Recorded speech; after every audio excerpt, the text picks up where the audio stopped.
Trujillo, Spain. In the early 16th century, two boys grew up here dreaming of gold and conquest. They came from two great Trujillo families, the Orellanas and the Pizarros. But when they left Spain for the New World, they became deadly enemies in one of the epic dramas of history, the search for El Dorado.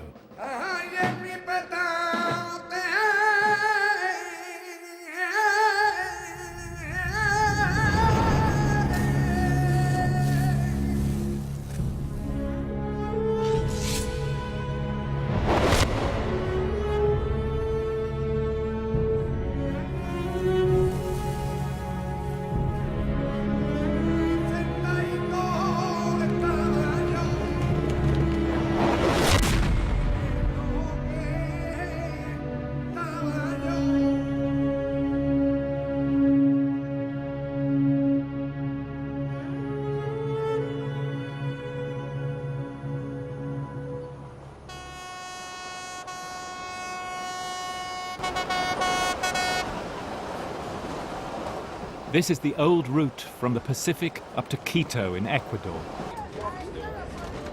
In the 1530s and 40s, it was traveled by adventurers and conquistadors, all hoping for riches beyond their dreams. Even at the time, there were those among the Spanish conquerors who realized the immense historical significance of the fall of the New World. These are the greatest events, wrote one of them, since the beginning of the world.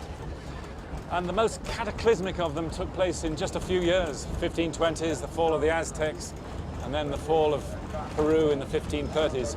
And then the story shifts here to Ecuador, as thousands of Europeans flood into the continent, seeking new lands of gold.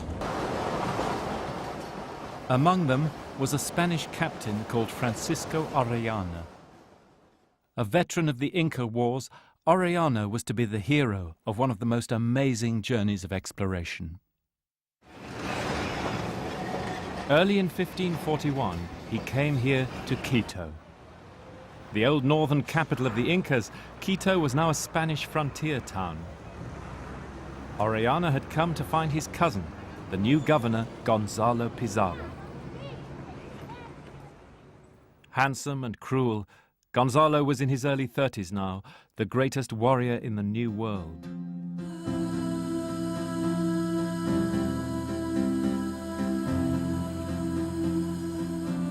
But Gonzalo was a man whose greed had not been satisfied even by the gold of the Incas.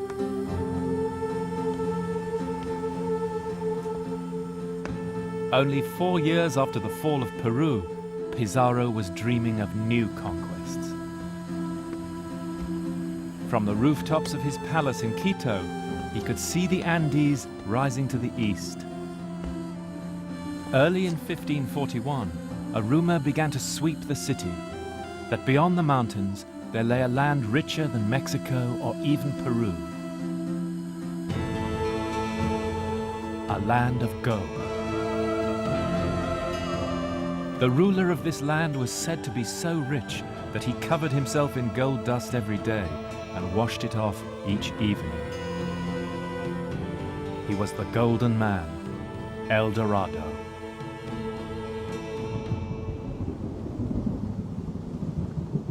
I was fascinated, said Pizarro, and I determined to discover that land and to conquer it. And we set out to follow him. We took an expedition doctor with us, John Colley. It's above 10,000 that you get altitude sickness, potentially. So where are we at now? Yeah, we're coming up to 12,000 feet here. Wow. All through these campaigns, they had to operate at high altitude. They developed this kind of cotton, thick, quilted cotton armor for fighting in the tropics. But of course, you're dead on the equator here. Yeah. But you come up to this altitude and you're well, in serious trouble, Sure. I think.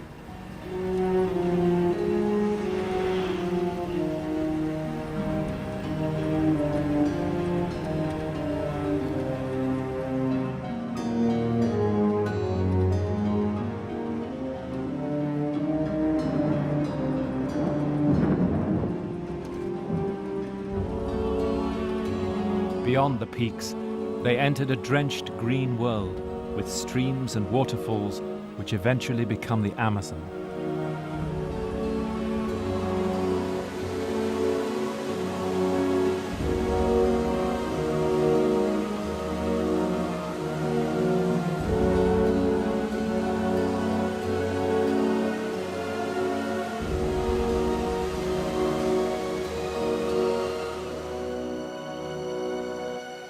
They might as well have been wanderers on the surface of an alien planet.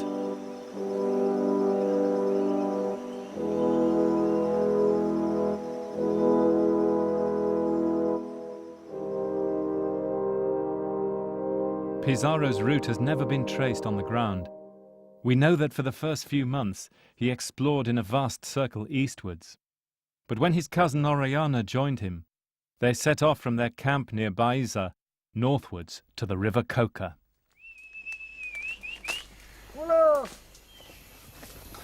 You okay? Yeah.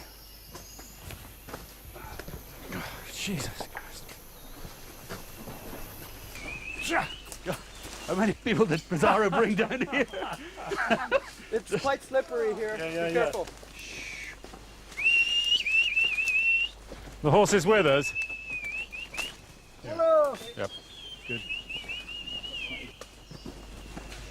How many people did he have with him? 220 conquistadors.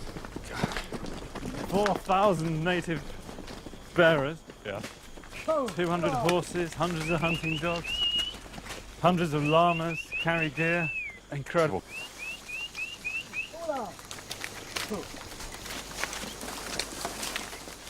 To Pizarro's alarm, his vast army of native bearers was rapidly wasting away.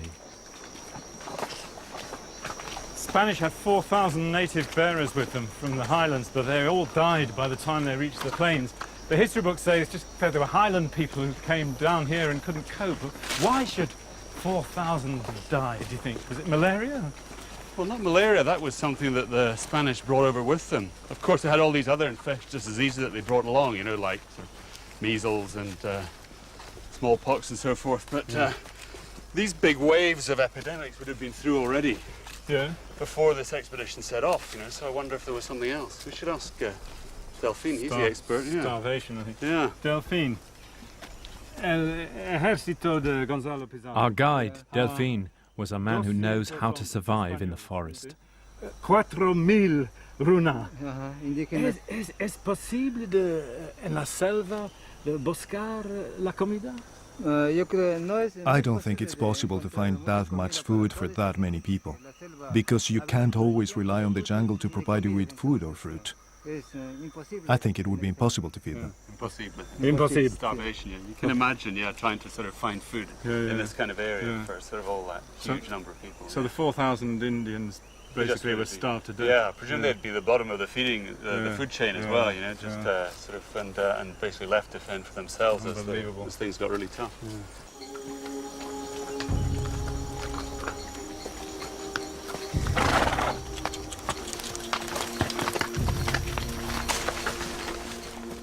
The terrain was terrible, said Pizarro.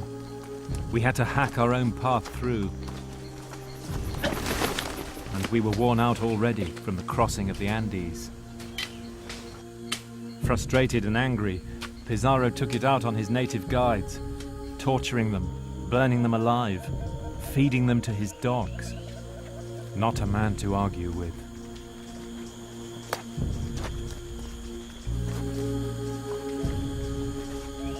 Food was a growing problem, even for the Spaniards. In the end, says Pizarro, we were forced to eat the buds of a plant like a vine stalk.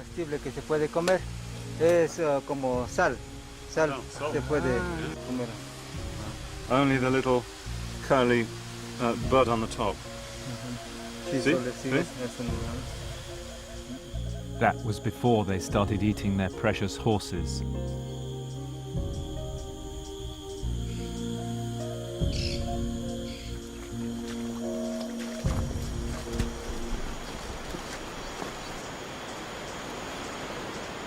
At last, we reached the first landmark described by the Spanish.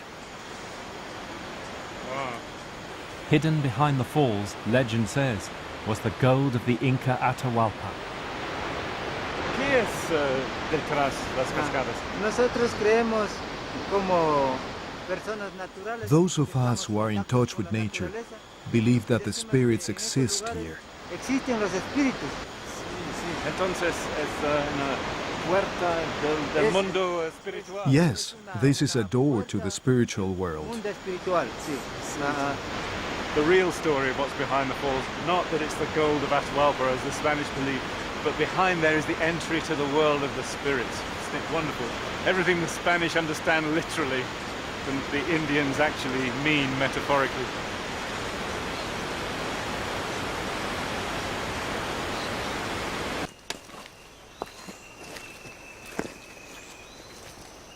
And so we pushed on through thick forest, Pizarro says, hacking with axes and machetes.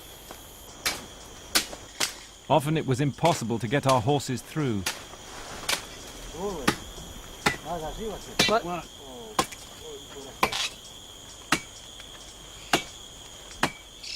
See what an effort it is just to hack a path through virgin forest. You're lucky if you do a mile or two each day. Just imagine what this was like for hundreds of people and all their baggage and their animals trying to get their way through this. It just doesn't bear thinking about.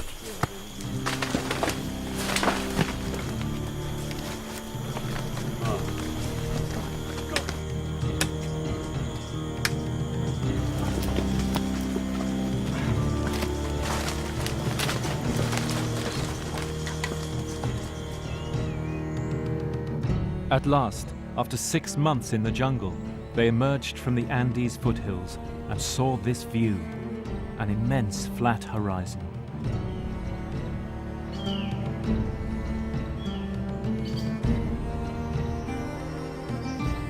Even with their limited knowledge, they must have known this stretched all the way to the Atlantic. But how far was that, and what lay in between?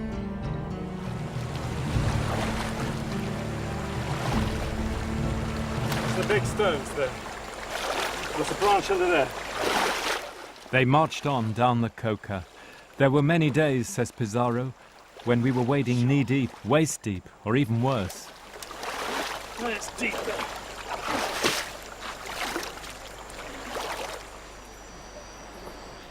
And still no sign of El Dorado.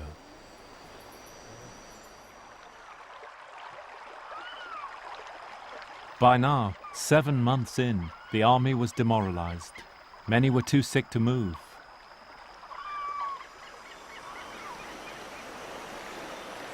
Though he hid it from his men, Pizarro was desperate. Orellana now tried to persuade him to turn back, but Pizarro wouldn't give up his quest.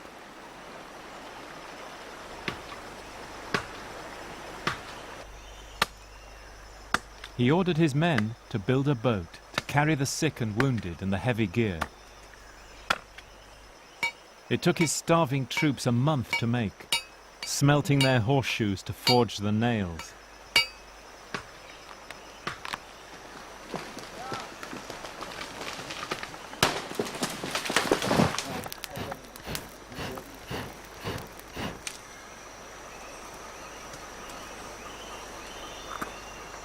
But there was an easier way.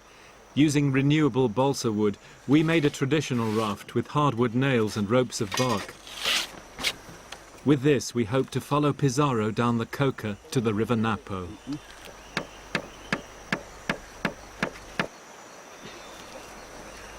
It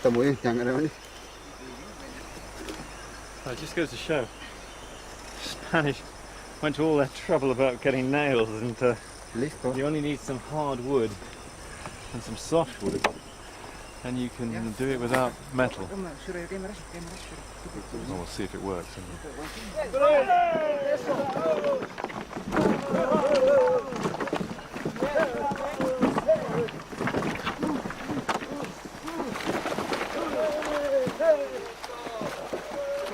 It's our brigantine. I don't think we'll do the full 3,000 miles on that, though. Don't mind.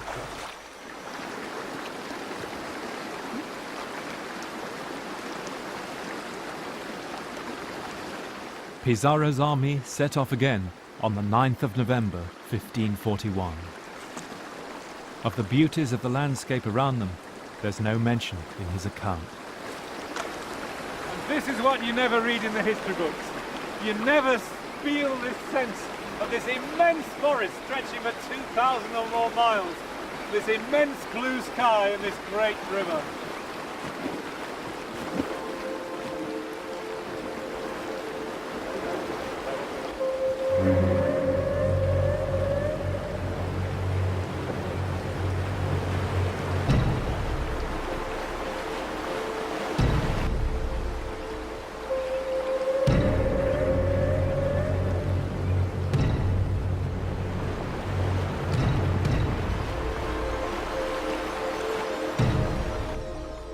Even with the boat, progress was painfully slow.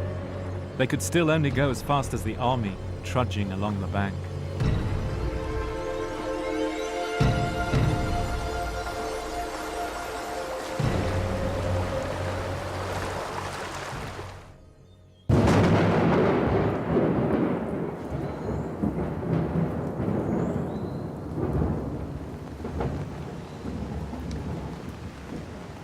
They marched on for 43 days. Christmas came. By now, some of the Spaniards were dying of starvation. Their Christmas was made even more miserable by the news that a vast uninhabited region lay ahead, where no food was to be found. It was Pizarro's nightmare. Mutiny was in the air. And then Orellana stepped forward. That Christmas, in their camp here by the river, the whole expedition deeply depressed by the struggle of the last 10 months, Orellana came up to Pizarro and said, "Look, give me the brigantine, give me the boat, and a few canoes, some of the men, and I'll go downstream and try and find some food, and I'll come back in 3 or 4 days." And Pizarro looked at him and said, "Whatever you think's best."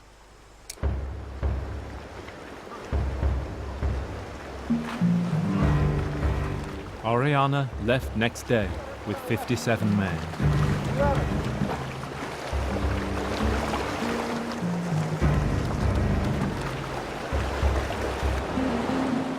But within days, so he said later, he realized the current was too strong and he couldn't go back.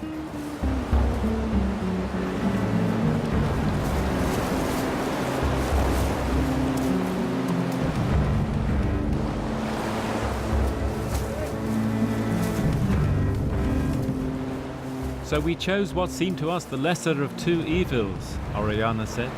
Trusting to God, we'd go on and follow the river, and either die or see what marvels lay ahead.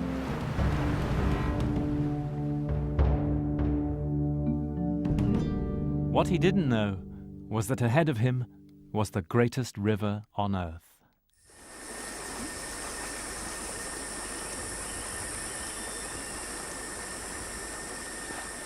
The first few days, they passed through an empty landscape, chewing their boots to stay alive.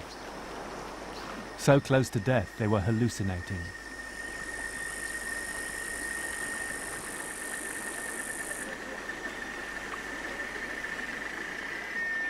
Then, on Monday evening, the 8th of January, they heard drums. Orellana landed and nervously went into the forest. They were the first Europeans to walk in the interior of Amazonia. I think they might be asleep. I don't think there's anybody home right now. They got their boots. Their boots are here. So they're obviously... Yeah, but it's closed up. Alim Maybe out hunting. Alim Chishi. Nobody here.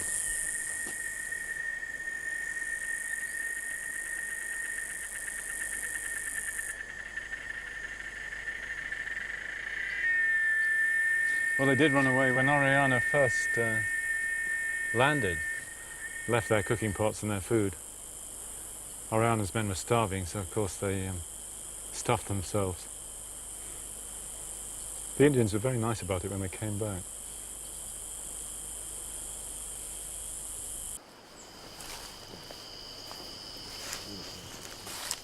The man's name was Tapui, Nelson Tapui.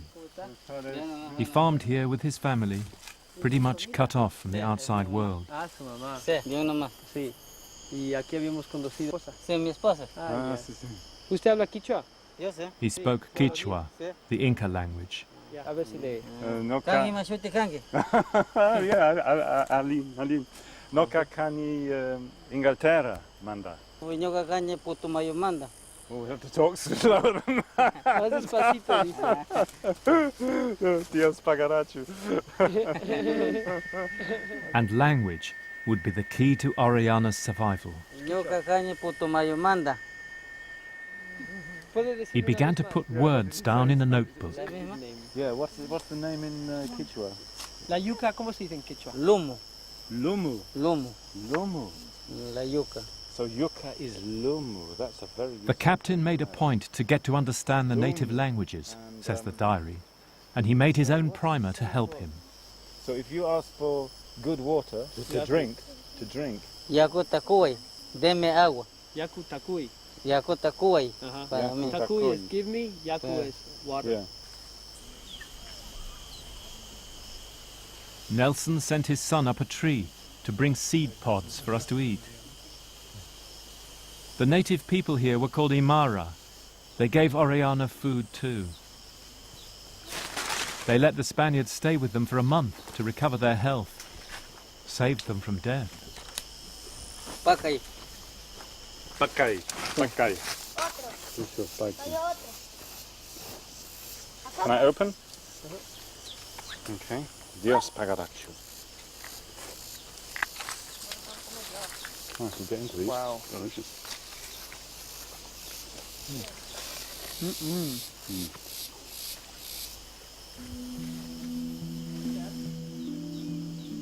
At this moment, Oriana was still thinking like a conquistador. He told his hosts that he was claiming them and their land for the King of Spain. Bye-bye.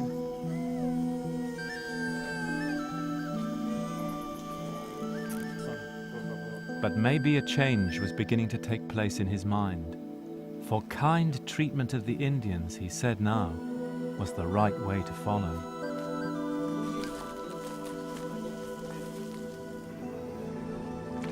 Over the coming months, Oriana would make contact with many different Indian peoples. Some, like Nelson, would feed and shelter him. Some would try to kill him. Mum gives us a smile. I think she thought we were aliens at first.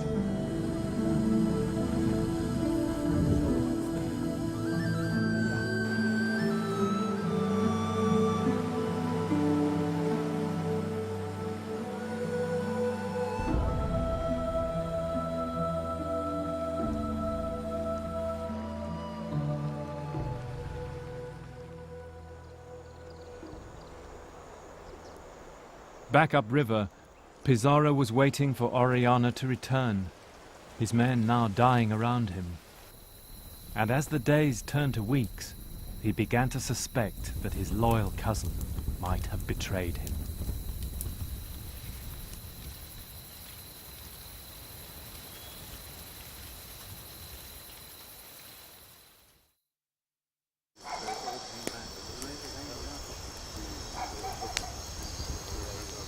Oriana's encounter with the Imara had offered hope of survival. Now he and his men decided to get their story straight. They appointed a scribe to put down on paper why they deserted Pizarro. And each and every one of them put his name to it. We've travelled 200 leagues through savage jungles, they said. We've all seen it with our own eyes. We've felt constant fear of losing our lives because of suffering and hunger. How much more danger and death would there be were we to turn back now? Therefore we all beg you, they say to Oriana, not to ask us to do this. And we ask our scribe to write it down, that we are all willing to follow you by any other route to save our lives, but not to turn back.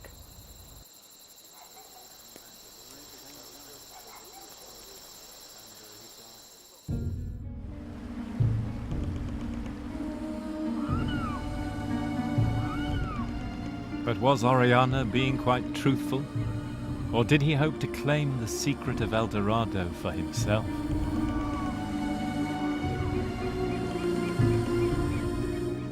We continued on his track, down the Coca to its junction with the Napo.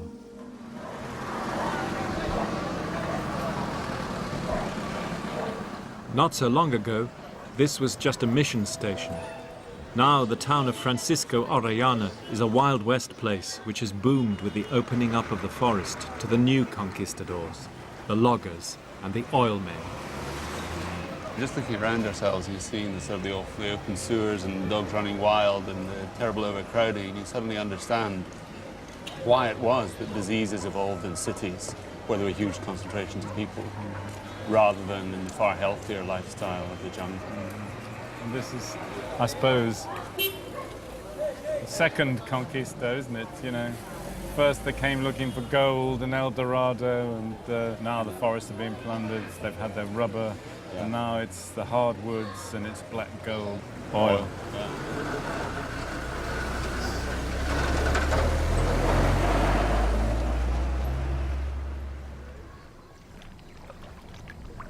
Adios, amigo. Yeah. Bye-bye. When you get to Manaus, remember, if you go swimming, don't have a pee.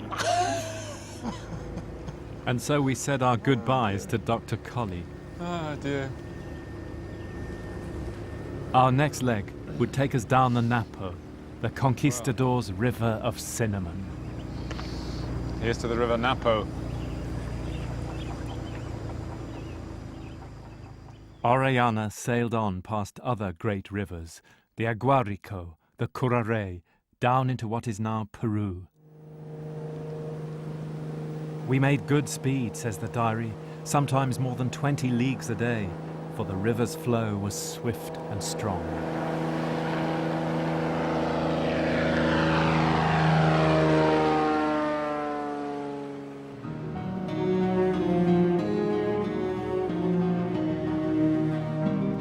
Orellana was now on one of the main tributaries of the Amazon, heading east through a vast fluid wilderness.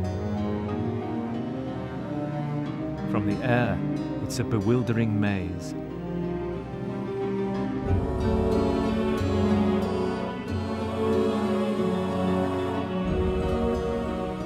Out here, nature seems to have no bounds. Orellana and his men must have gazed on the scene, part in wonder, part in terror.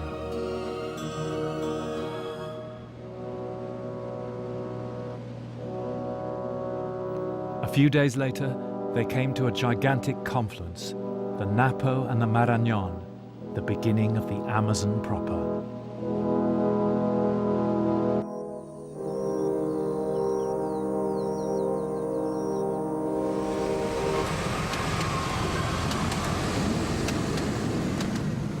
And as Orellana reached the Marañón, far to the west, Pizarro had finally given up hope of seeing him again and ordered his men to turn back.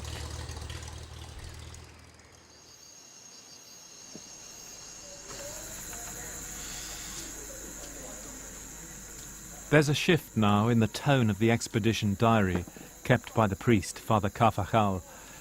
It may be hindsight, but he seems aware now that the journey was turning into an epic of exploration.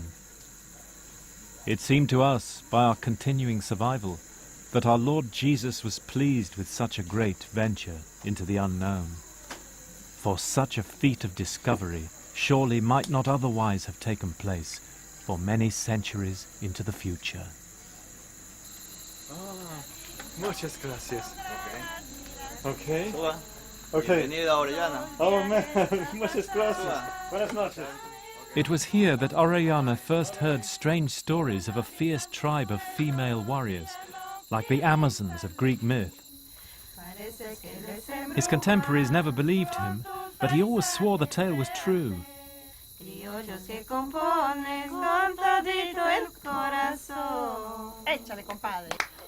It's a myth which crops up in many places, and maybe it's not just a myth.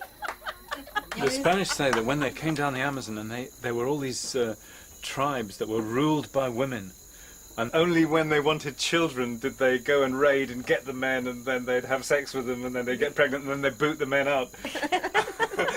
Are there still... Can you still find women like this on the Amazon?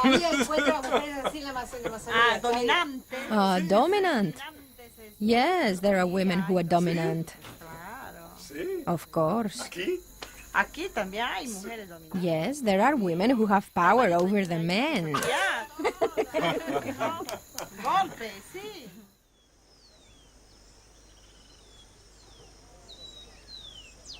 Señora Amazonas, déjame surcar tus aguas.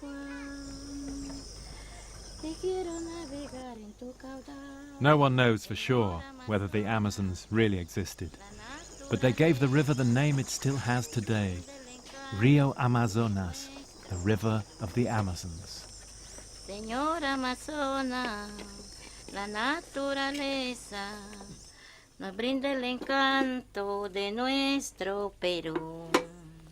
Tus monarcas, Señor de los ríos, que descubren nevadas sin fin. Señora Amazona, la naturaleza nos brinda el encanto de nuestro Perú. All the way through what is now Peru, the local people treated these strangers from another world kindly. But did Orellana ever see them as fully human like himself? I think he remained a conquistador. Nonetheless, he was still carefully recording words from the river languages. Next to God, says the diary, the captain's understanding of the native languages was the deciding factor in saving us all from death. Oh, great. On the Rio Napo. Rio Napo. Yeah. Orellana's diary is the first description of the peoples of Amazonia. This part of the river, he says, they were part of a great federation, the Aparians. In the 2 centuries after the coming of the Spanish, 90% of the population here died from violence and disease. Today, the survivors are people living after a Holocaust. It was a tragedy which went almost unrecorded. Here in Iquitos, Father Joaquin is trying to set the record straight, to recover the lost history of Amazonia. Hubo un huracán aquí, ¿sí? Aquí no ha habido huracán. Ayer hubo. In the 16th century, these were big towns, large and well-organized communities.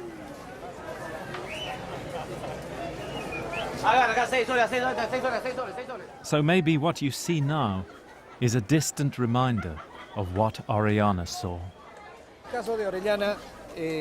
I have studied the case of Orellana for a long time, and I've concluded that Orellana met a huge diversity of peoples here. We wondered what happened to all these people. We reckon there were over 6 million in the whole of Amazonia. The Spaniards were amazed by the natural produce of the forest and the river, the huge quantities of fish of every kind, parrots, turtles as large as leather shields. Sí, esto es la carachama. Es un pescado prehistórico que sobrevive incluso fuera del agua durante mucho tiempo, ¿no? Sí. In his library, Father Joaquin has a copy of the original diary. Right. Él es el cronista que acompaña la expedición de Francisco de Orellana. This is the hand. This is the handwriting of Carvajal. La letra manual que escribió Fray Gaspar de. This account was written by Friar Gaspar de Carvajal, a friar of the Order of Dominicans, of the voyage of discovery down the great and famous river. Que descubrió por muy gran honra el Francisco Orellana.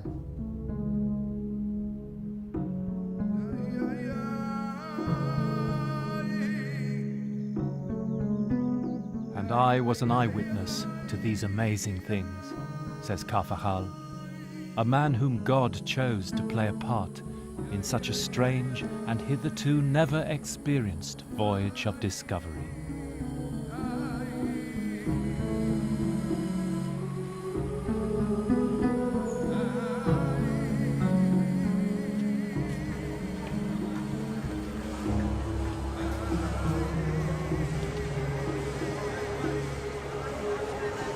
Okay, this is the next stage of our Amazon journey. The Natalia Carolina says, heading for Caballo Cocha today, 6 o'clock. Por mi madre, sin falta. On my mother, without fail. Oh, about 6:30, isn't it?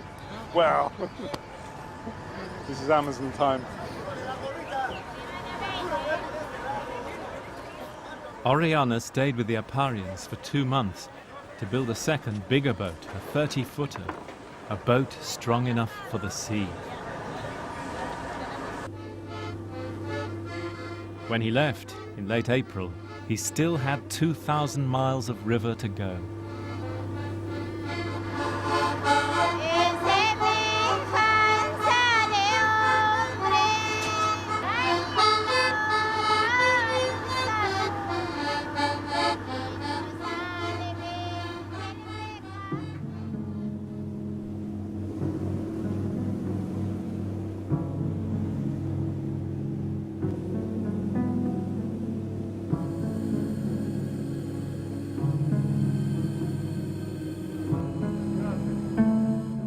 The dream of El Dorado is distant now.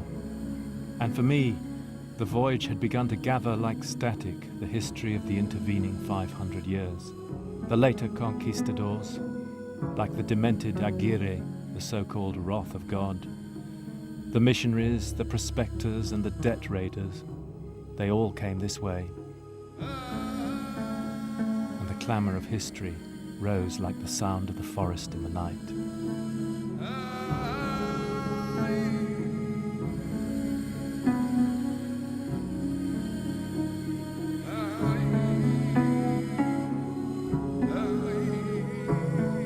And in the ghostly shapes we passed, it was easy to imagine the Spaniards on their fragile craft.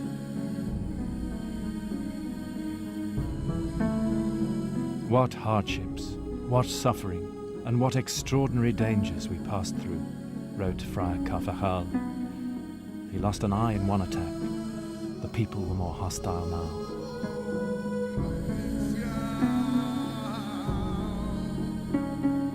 And as for Orellana, too kind-hearted a soul by far, some said, he had learned to read the signs and to negotiate fear, most of all, perhaps, in himself.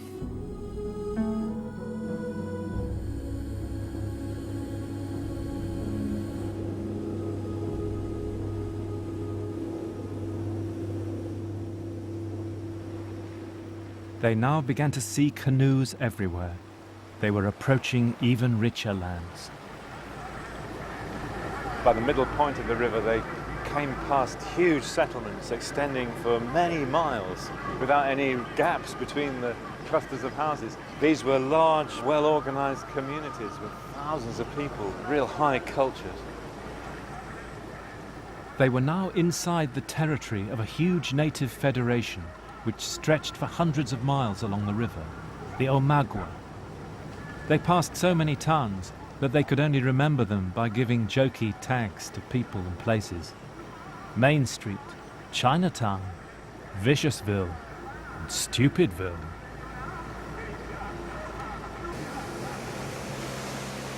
So Orellana's diary offers a new history for Amazonia. An elaborate series of ancient kingdoms, networks and alliances which had developed over thousands of years, united by the river itself.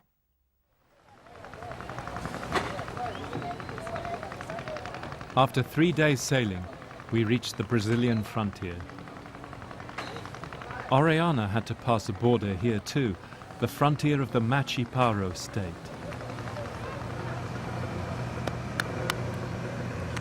He had to fight his way through. It's so relaxed today, I couldn't find anyone to stamp my passport. Imigração? Imigração? Tem que tomar táxi. Thanks.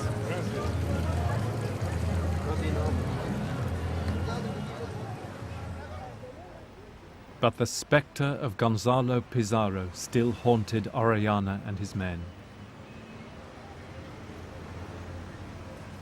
Orellana never forgot the potential cost of crossing Gonzalo Pizarro, member of the most powerful family in the Americas. desertion, after all, was punishable by death, and their boyhood friendship would count for very little. So he and his men, all through the journey, covered themselves. This is the second main document that they drew up, formally petitioning Orellana to be their leader, and every single member of the expedition has signed it, with loud protestations of loyalty to the governor Gonzalo Pizarro. But at this moment, they had no idea whether Pizarro was alive or dead.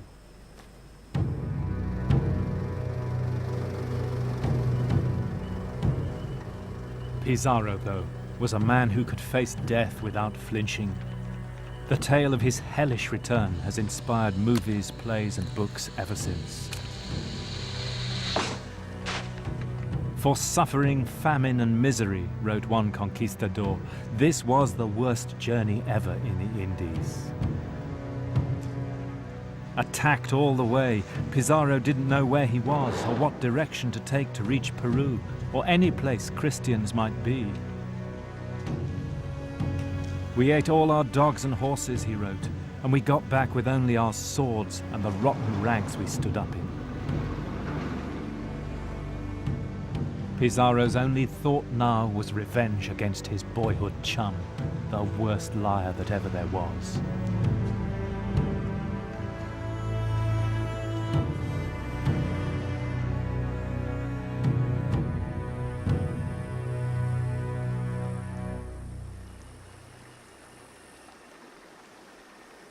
And Orellana sailed on, as amazing spectacles of nature came one after the other.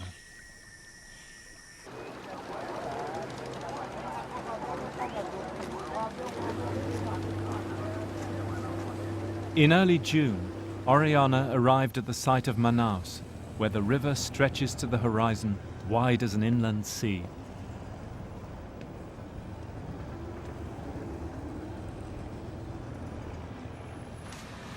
Manaus was built in the center of the rainforest, founded as a Jesuit mission in the 18th century, when the opening up of Amazonia really started.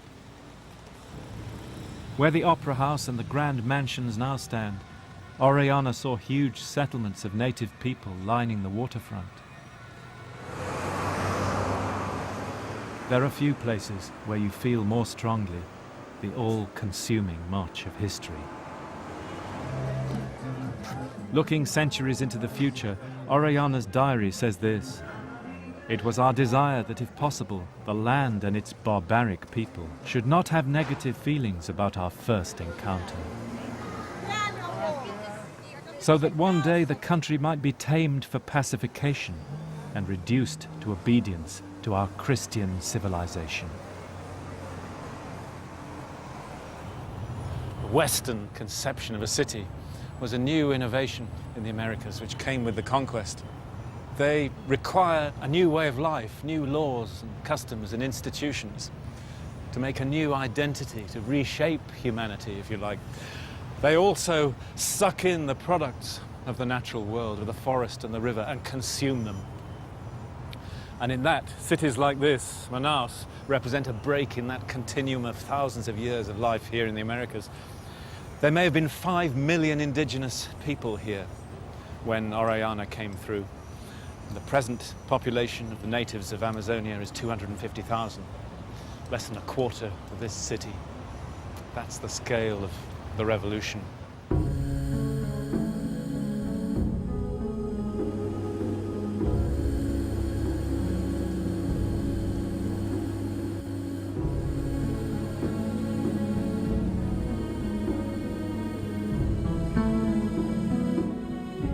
At last, after 8 months on the river, and against all the odds, in August 1542, Orellana reached the mouth of the Amazon.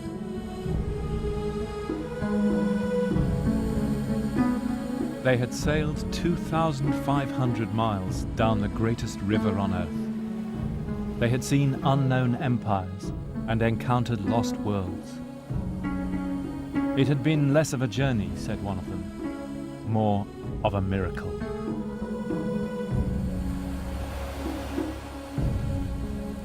But even as their makeshift boats carried the 47 survivors to safety in the Caribbean, back in Quito, Gonzalo Pizarro was petitioning the king for revenge.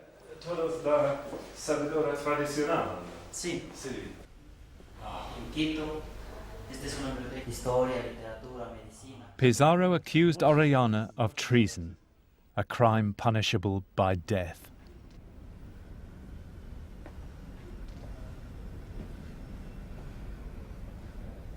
Captain Orellana paid no heed to the duty that he owed your majesty, and to the well-being of the army and the whole expedition.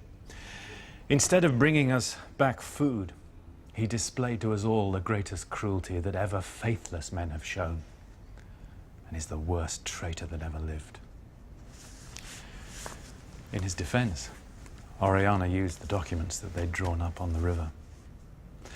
Pizarro wasn't telling the truth. What happened was his responsibility. The fact was, we couldn't get back to him. And in the end, it was God's will that we went on to make such amazing discoveries. Pizarro never came home. He died fighting the crown for his family's empire in Peru.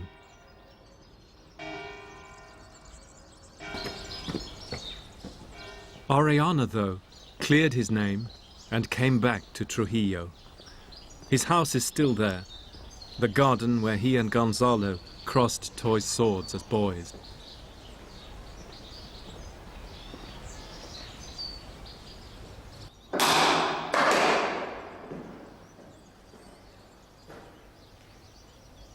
He married a wealthy young wife, Ana, but he couldn't settle back in Spain.